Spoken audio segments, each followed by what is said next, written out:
अस्सलाम वालेकुम everyone. This is एतिश शाम और आज हम लोग बेसिकली फ्रैक्शंस का एक ओवरव्यू करेंगे। मैं कुछ वीडियोस आप लोगों के लिए अपलोड करूंगा which you can watch on YouTube. और अगर किसी को कोई भी प्रॉब्लम है क्वेश्चन सॉल्व करने में और आप डायरेक्टली मुझसे कांटेक्ट नहीं कर सकते या फिर आपको कोई समझाने वाला नहीं है, तो आप इन वीडियो से कंसल्ट करके अपने क्वेश्चंस को सॉल्व कर सकते हैं और एटलीस्ट ट्राई कर सकते हैं समझने की। Okay, so the first part is about simplifying fractions. I'm gonna write it down over here. Simplifying fractions. और सिंप्लीफिकेशन का मतलब बेसिकली ये है कि उसको छोटे से छोटे नंबर में फ्रैक्शन को आप एक्सप्रेस कर सके। ठीक है। तो what we going to do now is we going to solve a few questions in इस सीरीज ऑफ लेक्चर्स में। हम लोग सिर्फ प्रैक्टिस क्वेश्चंस करेंगे, एग्जाम्पल क्वेश्चंस करेंगे हर सब टॉपिक का, ताकि आपको एग्जैक्टली पता हो कि आपको किस तरह सॉल्व करना है वो question. Okay, so the first thing that we need to do is we actually have two methods of simplifying fractions. तो हम लोग सबसे पहले मेथड वन करते हैं। ठीक है। अगेन यहाँ पे मैं सिर्फ एग्जांपल क्वेश्चंस करवा रहा हूँ, सो पे अटेंशन प्लीज। तो सबसे पहले तो हमारे पास लेट्स से हमारे पास है 49/70 फॉर एग्जांपल। ठीक है। This is the question. If you want to simplify it, इसका मतलब ये है कि मुझे इसको छोटे से छोटे नंबर्स में लिखना है। ठीक है। This is called the numerator and this is called the denominator.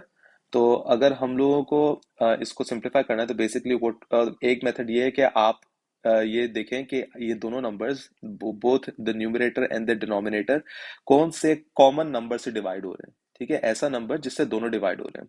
तो अगर आप टेबल रिसाइड करते हैं कोई सा भी, अगर वन का करें, टू का, वन का table actually it's not effective, लेकिन अगर टू का टेबल करें तो आपका 49 और 70 दोनों टू के टेबल में नहीं आता। इसके अलावा थ्री के टेबल में भी नहीं आता, फोर के टेबल में भी नहीं आता, फाइव फाइव के टेबल में 70 आता है बट नॉट 49। सिक्स के टेबल में भी नहीं आता, लेकिन हाँ सेवन के टेबल में आपके पास 49 भी आता है और 70 भी आता है। तो मैं क्या करूंगा, मैं सेवन का टेबल डिसाइड करूंगा and I write down the answer after this. तो अगर सेवन को सेवन से मल्टीप्लाई करें तो हमारे पास 49 आता है, और सेवन को अगर 10 से मल्टीप्लाई करें तो हमारे पास 70 आता है। तो मैंने सेवन सेवन जा 49 कर दिया और सेवन टेन जा 70 कर दिया। तो इसका आंसर हमारे पास क्या होगा, 7/10। अच्छा, अगर ये फर्दर सिंप्लीफाई हो सकता, अगर और किसी कॉमन टेबल से डिवाइड हो सकता, तो हम लोग उसको कॉमन टेबल से डिवाइड जरूर करते हैं, लेकिन ये इससे ज्यादा सिंप्लीफाई नहीं होगा। ठीक है। एक और एग्जांपल कर लेते हैं इस मेथड की। तो ये हो गया एग्जाम्पल वन। एग्जाम्पल टू कर लेते हैं हम लोग। तो एग्जाम्पल टू में हमारे पास होगा, मुझे एक थोड़ा सा टाइम दीजिए सोचने के लिए, क्वेश्चन बनाने के लिए। सही। Let's do 6/30। ठीक है। आपके पास एक बहुत आसान तरीका है। एक तो अगर आपको टेबल्स अच्छी तरह आते हैं तो आप इसको सिक्स के टेबल से डिवाइड कर सकते हैं, क्योंकि सिक्स के टेबल से सिक्स भी हो रहा है डिवाइड और 30 भी हो रहा है।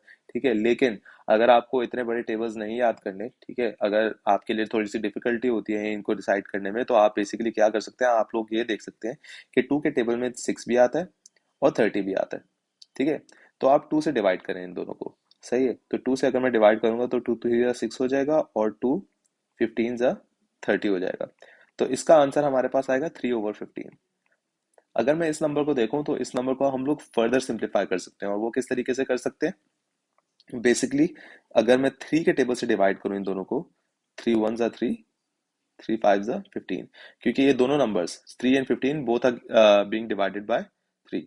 ठीक है। तो इस वजह से आपका आंसर यहाँ पे आ जाएगा 1/5। ठीक है। This is method one. अब हम लोग एक इसके अलावा एक और मेथड है हमारे पास, जो अगर हमारे पास लेट्स से बहुत बड़े नंबर्स होते हैं और हम लोगों को वो बहुत बड़े नंबर्स को सिंप्लीफाई करना है, तो हमारे पास एक और मेथड ये है कि हम H C F find out करें। H C F find out करना सबको आना चाहिए, क्योंकि ये आपकी प्रीवियस क्लासेस का टॉपिक है। ठीक है।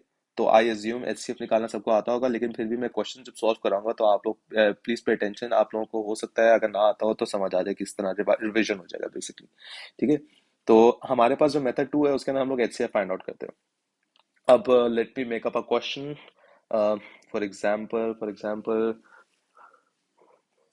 Let's do 21। divided by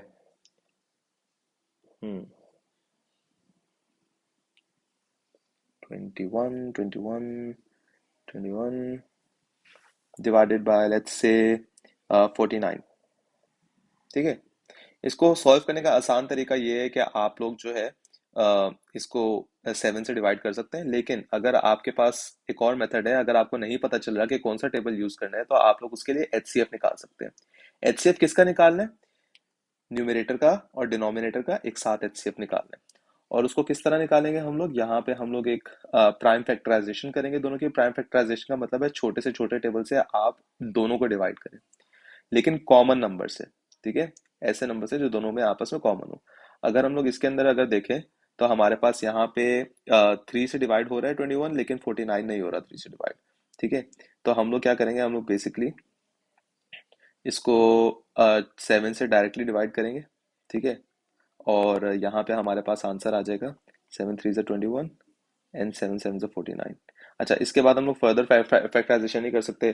this was a bad example. ठीक है, तो इसको थोड़ा सा आप इग्नोर करिएगा। लेकिन इसके अंदर बेसिकली हमारे पास जो है 7 से डिवाइड करेंगे तो 3 आ जाएगा, और 7 से डिवाइड करेंगे तो 7 आ जाएगा, तो विच विल गिव अस 3/7। इसके अलावा कोई दूसरी एग्जांपल करते हैं जिससे आपको पता चल जाए कि एचसीएफ से डिवाइड करने का क्या फायदा होता है। तो let me think of a question first. Hmm. So let's do 40/48. This is a good question. ठीक है, अब इसके लिए हम लोगों को, क्योंकि ये 2 से डिवाइड हो सकता है और फिर हमारे पास 4 से भी डिवाइड हो सकता है, and then we can also divide by 8। तो हमारे पास ये बहुत सारे टेबल से डिवाइड हो सकता है। ठीक है, लेकिन अगर आपको नहीं समझ में आ रहा कि किस टेबल से आपको डिवाइड करना है, तो आप यहाँ तो इसको कट करते जाएं। ठीक है, फॉर एग्जाम्पल यहाँ पे मैं 2 से पहले डिवाइड करूँ इसको, तो आंसर आएगा मेरे पास 20 एंड देन 24। ठीक है, और फिर इसके बाद मैं इसको डिवाइड करूंगा 2 से, तो फिर हमारे पास आंसर आएगा 10 एंड देन 12, और फिर मैं इसको फर्दर डिवाइड करूंगा 2 से, तो हमारे पास आंसर आएगा 5 एंड देन 6। तो हमारे पास फाइनल आंसर आएगा 5/6। लेकिन हमें अगर ये पूरा प्रोसेस नहीं करना, हमें किसी एक ही नंबर से डिवाइड करना है। ठीक है, सिर्फ इस फ्रैक्शन को हमें सिर्फ एक नंबर से डिवाइड करना है। ठीक है, तो हम लोग उसके लिए करेंगे एचसीएफ, और एचसीएफ करने का तरीका अभी मैं आपको समझा देता हूँ किस तरह करना है। Let me first is this. ठीक है, तो सबसे पहले हम लोग करेंगे क्या, सॉरी, सबसे पहले हम लोग करेंगे क्या, हम लोग न्यूमरेटर और डिनोमिनेटर दोनों को एक साथ लिखेंगे। ठीक है, उसके बाद हम लोग कॉमन नंबर से डिवाइड करना शुरू कर देंगे इनको। ठीक है, ऐसा नंबर जिससे दोनों डिवाइड हो रहे हो। तो फर्स्ट पहले मैं 2 से डिवाइड करूंगा, उसके बाद मैं अगर 2 से डिवाइड करूंगा तो हमारा प्रोसेस ऑलमोस्ट सेम है। ऐसा कह सकते हैं आप, सेम ही है, लेकिन ये थोड़ा सा जो है स्ट्रक्चर हो जाता है आपका क्वेश्चन। आप लोगों को इतनी कंफ्यूजन नहीं होगी। अगर आप कट करते रहेंगे तो आपको थोड़ी सी कंफ्यूजन होगी, लेकिन इस प्रोसेस में आपको इतनी कंफ्यूजन नहीं होगी। प्रोसेस ऑलमोस्ट सेम है बेसिकली।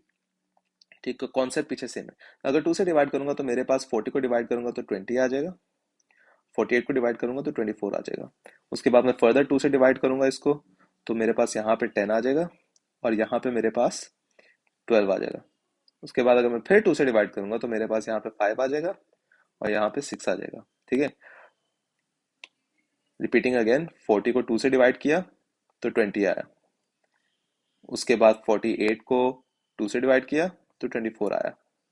उसके बाद 20 को 2 से डिवाइड किया 10 आया, 24 को 2 से डिवाइड किया 12 आया, and then the same goes with 10 divided by 2 is equal to 5, and 12 divided by 2 is equal to 6। ठीक है, तो ये हमारे पास जो है प्राइम फैक्टराइजेशन हो गई है। और जब तक कॉमन नंबर से डिवाइड होता है तब तक हम नहीं करना है, उससे आगे नहीं करना। अब हम 5 और 6 को अगर देखें तो ये 5 और 6 ऐसा कोई नंबर नहीं है जो दोनों को डिवाइड कर सके। ठीक है, तो हम लोग सिंपली क्या करेंगे, जो हमारे पास यहाँ पे इस कॉलम में हमारे पास जितने भी नंबर्स आए हैं उनको हम आपस में मल्टीप्लाई कर देंगे, तो टू कैलकुलेट द एचसीएफ।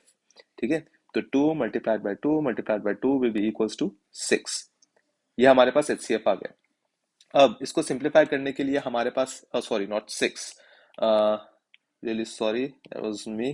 तो 2 into 2 into 2 is equals to 8, not 6। तो अब मुझे पता चल गया है कि ग्रेटेस्ट पॉसिबल नंबर जिससे मैं डिवाइड कर सकता हूँ न्यूमरेटर को भी और डिनोमिनेटर को भी, वो है 8। ठीक है, तो मुझे ज्यादा मेहनत करने की अब जरूरत नहीं है, कटिंग करने की जरूरत नहीं है। जो मैंने मेहनत करनी थी वो मैंने इधर कर ली सारी। ठीक है, तो अब सिंपली मैं क्या करूंगा, मैं इन दोनों को डिवाइड करूंगा जो एचसीएफ आया उससे। ठीक है, तो मेरे पास आंसर क्या आएगा, 40 divided by 8 will be equals to 5 अगर आप 8 का टेबल पढ़े, ठीक है, and 48 divided by 8 is equals to 6 अगर आप 8 का टेबल पढ़े। तो ये हमारे पास मेथड 2 का आंसर आ जाएगा। And that's it for simplification.